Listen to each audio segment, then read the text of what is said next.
Hello everyone. CA inter सितंबर में exam है, tension में हो तो आइए इस छोटे से वीडियो में आपके टेंशन को दूर करते हैं। स्पेशली एग्जाम के 1.5-2 दिन पहले जो भी गैप होता है आफ्टर अकाउंट्स एग्जाम, आपको अपना टाइम कैसे स्पेंड करना चाहिए। वीडियो लंबा नहीं करूंगा, एकदम आपको जो बस काम की चीज है वो जल्दी से बता देना चाहता हूं। नंबर 1, आप एग्जाम के एक दिन पहले, मेरा ये मानना है कि सीए इंटर सुपर 150 क्वेश्चंस के बुकलेट को बेस बना लीजिए। आपको मैं सिलेक्टिव स्टडी करने नहीं बोल रहा हूं, आप सब कुछ पढ़ चुके हैं, पर अब एग्जाम के एक दिन पहले हमने जैसे यहां पर अरेंज किया ये नया एडिशन जो जुलाई एंड में रिलीज हुआ था, not the previous terms edition, इसको आप मंगवा लीजिएगा। ऑलरेडी हमने आपके मेल में भेज रखा है अपने सारे बच्चों को, हमारे इंटर के बच्चों को जो फाउंडेशन पढ़ते थे पर दूसरे शहर में चले गए हैं, उनको भी भेजा हुआ। अगर मेल आईडी चेक करेंगे तो मिल जाएगा। नाउ लुक हियर, मैं अपने ही बुक से पढ़ने क्यों बोल रहा हूं सुपर 150 क्वेश्चंस को। Why I am so biased, because मैंने सपोज एमटीपी आरटीपी के बेस्ट क्वेश्चंस यहां पर इकट्ठा किया है। I have not repeated, time लगा, 15 दिन लगा बनाने में, बट मैंने रेपिटेशन अवॉइड किया है ताकि बल्कि ना हो मटेरियल।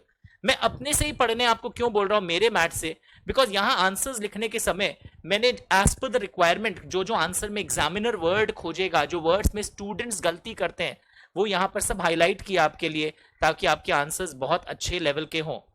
तो सारे वो क्वेश्चंस जो बच्चे इग्नोर करते हैं, जो एमटीपी आरटीपी में पास्ट एग्जाम क्वेश्चन में आए हुए हैं, and frequency of their being asked is little higher compare to other questions. वैसे तो प्रोफेशनल एग्जाम्स में सब कुछ पढ़ना चाहिए, पर एक बार आप तो बहुत कुछ पढ़ चुके हैं, and if you already done your syllabus, आप रैंक होल्डर टाइप के, आप अच्छे बच्चे हैं, तो आपको तो आधा घंटा लगेगा एक बार पलट करके चेक करने में कि अमित बछावत के सुपर 150 क्वेश्चंस में जो क्वेश्चंस है वो आते हैं ना आपको, या सिर्फ आप बेबी बेबी टाइप का क्वेश्चंस करके अपने मोराल को बूस्ट कर रहे हो।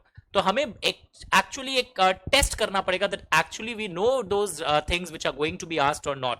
तो ये अगर एग्जाम के 1.5-2 दिन पहले पहले इसको बेस बनाइए ना। इसमें एक लाइन ऑफ अटैक मेरा आपके साथ एक अनुरोध रहेगा, आई रिक्वेस्ट एवरीवन, जैसे लोग कंपनी लॉ तो बहुत पढ़ते हैं, तो शुरुआत एक बार कंपनी लॉ से कर लीजिए। और उसमें भी आप देखोगे चार्ट बुक हमने बनाई थी, I will just show it to you. ये भी मेल किया हुआ है, people who don't check their mail.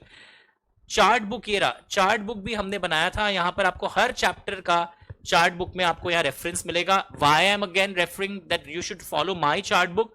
वो वर्ड्स जहां बच्चे गलती करते हैं उसकी इंक हमने चेंज कर करके हाईलाइट करके चार्ट बुक बनाई थी, so that a student doesn't miss any technical word in the answer. तो आपको एग्जाम के एक दिन पहले सुपर 150 क्वेश्चन बुकलेट, जो बहुत अच्छे से रीडिजाइन की गई थी, chart book, and the most important book जो आप भूल नहीं सकते हो बिकॉज वो 30 मार्क्स का है, एंड मैंने स्पेशली इस टर्म में बहुत सारे वीडियोस वहां अटैच किए थे, तो 1-2 दिन में मैं इस वीडियो को पब्लिक भी कर दूंगा।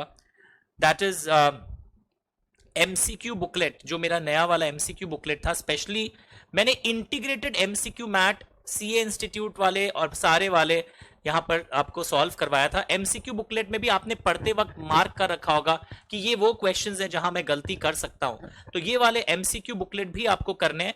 और ये पीडीएफ भी मैं कोशिश करूंगा इसमें अटैच कर देने के लिए। मैं अपने वाले से पढ़ने क्यों बोल रहा हूं, क्योंकि मैं पढ़ने अब जब अपना पढ़ा रहा था यहाँ पर क्वेश्चंस को मैंने कैसे तोड़ तोड़ के इंटीग्रेटेड केस सिनेरियो को अंडरलाइन किया आपके साथ। It will help you, it will save your time. Videos नहीं देखना पड़ेगा, आप उससे आपको जल्दी हेल्प हो जाएगा सब कुछ रिवाइज करने में। So moral of the story, आप देखो यहाँ पर आपको 3 बुक्स को बेस बनाना है। दैट इज योर सुपर वाला book, super 150 questions, the chart book, MCQ booklet, and my 3 mock test that should be done. अब आपको लिखना नहीं है, एग्जाम पास है, आप उन क्वेश्चन और आंसर को मैच कर लीजिए, पढ़ लीजिए, बिकॉज मॉक टेस्ट में 3 पेपर मैंने बनाए थे और आपका एक टेस्ट भी लिया था। वो वाले क्वेश्चंस हैं जो बहुत बहुत इंपॉर्टेंट है।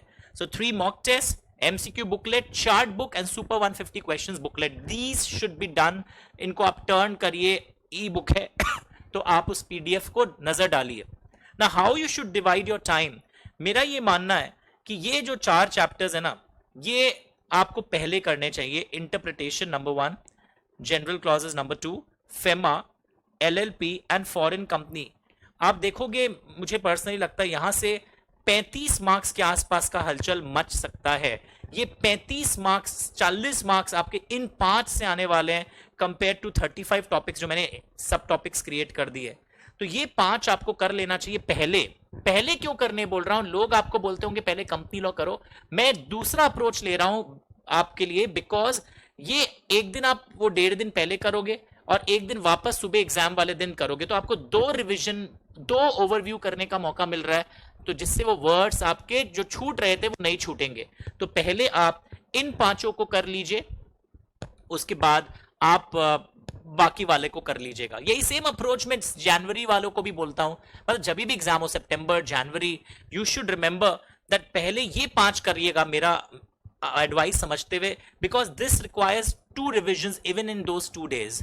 क्योंकि ये जो है ना, ये सबका फेवरेट टॉपिक क्या होता है, जनरल मीटिंग, ओपीसी, ये सब में लोग उलझ जाते हैं एंड मेन एस्पेक्ट तक भूल जाते हैं।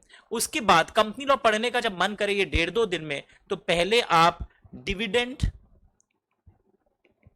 अकाउंट्स, सीएसआर, ये वाले टॉपिक्स को करिएगा। उसके बाद आप ऑडिटर्स वाले टॉपिक को करिएगा पूरा। देखिए मैं अभी भी जीएम वीएम में नहीं आया हूं, मुझे पता है जीएम में आप ऑलरेडी सॉलिड है, सब सेंटर्स ने बहुत अच्छा करवाया, हम भी अच्छा करवाते हैं, पर पहले जहां वीक एरियाज है पहले इसको कवर करेंगे हम, and after that I will go to the remaining part of company law. This will help you to strengthen. मैं आपको सिर्फ कॉन्फिडेंस नहीं दिलाना चाहता हूं, so, आप अगर स्ट्रांग रहोगे तो कॉन्फिडेंस अपने आप आ जाएगा। तो your day before exam strategy should be like this, and section numbers के पीछे मत दौड़िए। और कोई ना कोई, अगर आप मेरे स्टूडेंट हैं जो भी वीडियो देख रहा है, हमने कॉपी मेंटेन किया था, कॉपी में पूरा सिलेबस नहीं लिखवाता था, जिन जिन आंसर्स में आप गलती कर सकते हो, जिन रिक्वायरमेंट में, जिन फाइन्स एंड पेनल्टीज में, बहुत कम फाइन्स एंड पेनल्टीज पढ़ने हैं आपको, वो भी आपको पता है। प्राइवेट प्लेसमेंट वाला एक बहुत इंपॉर्टेंट था, फिर आपके ये वाला फाइन्स एंड पेनल्टीज, डिविडेंड वाला, नॉन पेमेंट ऑफ डिविडेंड वाला इंपॉर्टेंट था, सेक्शन 147 वाला इंपॉर्टेंट था, डिपॉजिट्स वाला इंपॉर्टेंट था, ये कुछ अनचार्जेस वाले इंपॉर्टेंट थे, कॉन्सिक्वेंसेज अगर आप चार्ज नहीं रजिस्टर करवाते हो। ये 5-6 मिस नहीं होने चाहिए जो मुंह से निकले हैं। बाकी पढ़ते पढ़ते आपके खुद के भी कुछ आइडेंटिफाइड होंगे, वैसे करिए। But I am telling you, exam के एक दिन पहले वापस लास्ट समरी थिंग, आपके अदर लॉज मेरे हिसाब से 2 बार रिविजन होने चाहिए, एक बार घर जाते ही और एक दिन एग्जाम हॉल में निकलते ही। आपके एमसीक्यू वाले पीडीएफ्स और इंटीग्रेटेड केस स्टडीज पे आप टाइम दीजिए, लोग नहीं देते हैं, 30 मार्क्स के संग खिलवाड़ हो जाता है। तो अभी मार्क्ड पीडीएफ्स को base banana, that will help you. उसके बाद कंपनी लॉ में मैंने आपको बताया, पहले डिविडेंड, फिर सीएसआर, फिर अकाउंट्स, ये वाले टॉपिक्स पहले करिएगा, audit, and then other topics. तो इस तरीके से करना, don't ignore these 2 advices, specially पहला 2। बाकी आपको जो करना है, सारे कोचिंग सेंटर्स हम एक ही तरीके से कराते हैं, तो सबके अप्रोच अलग होंगे, सब बुक्स आपको सेम मिलेंगे, तो please follow that way. And मेरे मॉक टेस्ट पेपर्स देखना मत भूलिएगा, they are little tough, solution भी दिया हुआ है, solve that, don't write it now, read those answers, ताकि आपको वहां पर सोचने का टाइम कम लगे। All the best. फिर भी कोई क्वेरी हो तो 9830259002 में आप व्हाट्सएप कर सकते हैं, एंड यूट्यूब की प्लेलिस्ट में रिवीजन, बूस्टर रिवीजन सब डाले हुए हैं आपके लिए। All the best.